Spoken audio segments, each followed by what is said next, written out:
I don't think I can make this video. I don't deserve to wear a Tudor Black Bay. Wanted to show you the wrist presence of a Tudor Black Bay. Now this is the Black Bay 41. Don't be mistaken. It's a 41, plays like a 45 because of the lugs are so big. So it's a great watch. It's definitely a giant step of luxury above all the other watches I have. Let me just try to keep it in the shot so you can see it. So the question is, well, let me give you some background. For the last decade, I've been in a little bit of a rut, a little bit of a watch rut, similar patterns of collecting. A lot of us are. You know, you're spending $500 to $1,200 on a watch every month or two.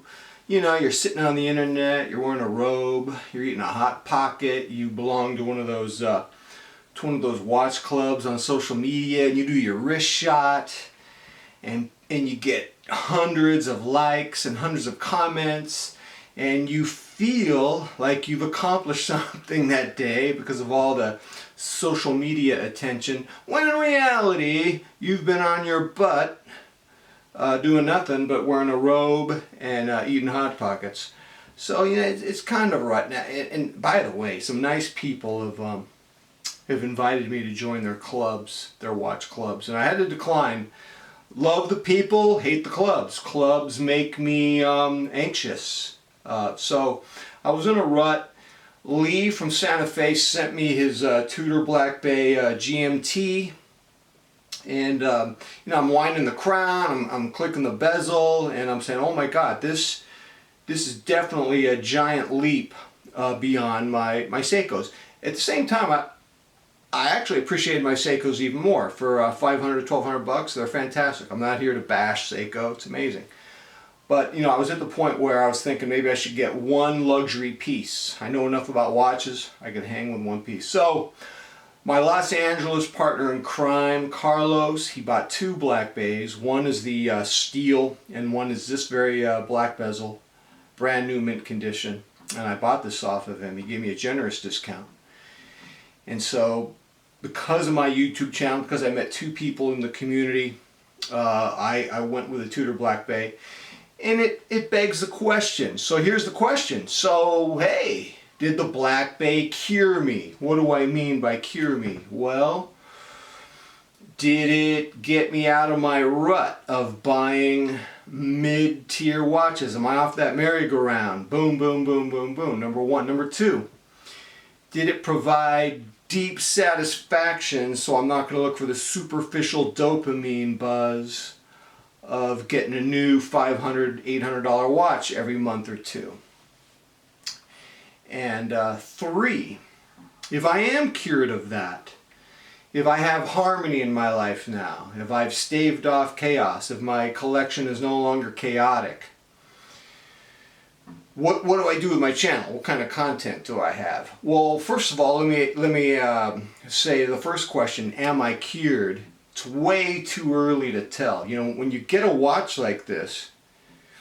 In fact, I almost didn't buy it from Carlos. I almost felt like, who am I to wear a watch like this? I don't deserve this. And so it was a big leap of faith for me to buy this. But you know, when you get a watch like this, you know what it reminds me of? You can't process getting a watch like this. When I was 12 years old, my father took me to see a great movie that most of you have seen. It's called Jaws.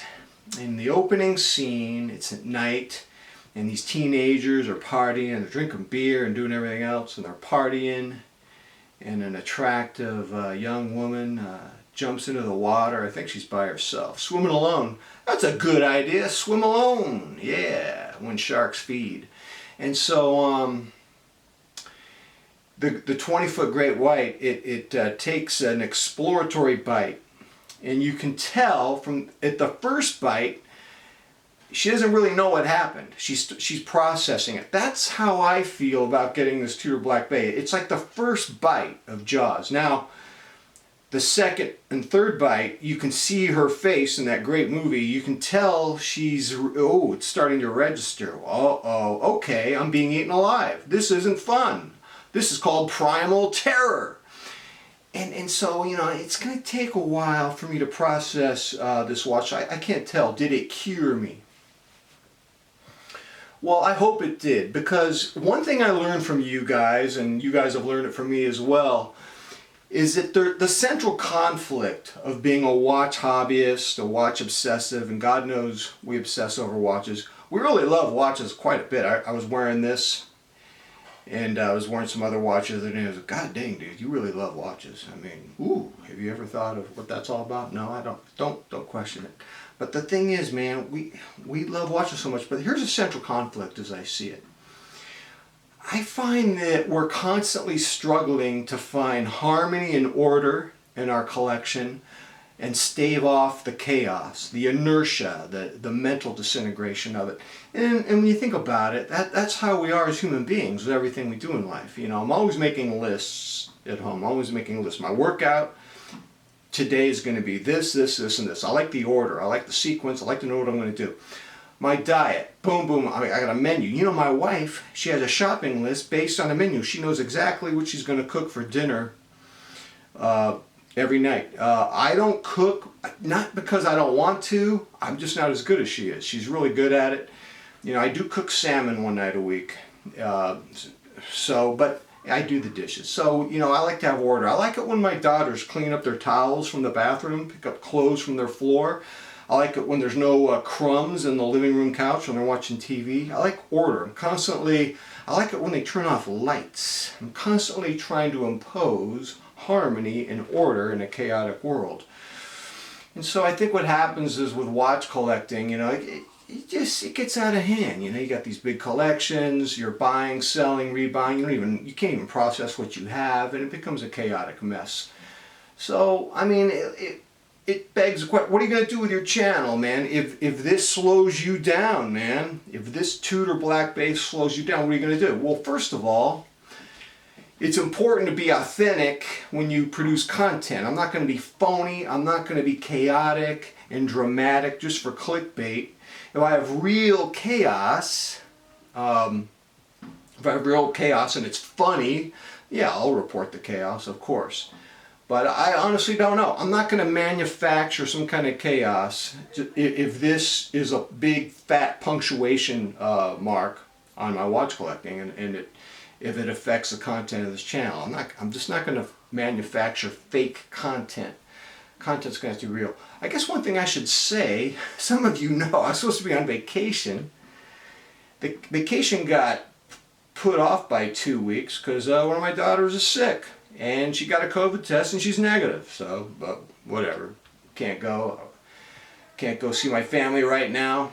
I got a sick child. And as I sit here in the Golem's cave, beholding the potential effects of the Tudor Black Bay 41, it's a beautiful watch. Absolutely real privilege to wear this. All right. Thank you, Carlos. Thank you, Lee. Thank you, watch community. As I wonder, am I going to put my close sign on my shop, put the shingle down, and retire to a condo in Maui? What are you talking about, my man? All right, ladies and gentlemen. Until next time, I'm out.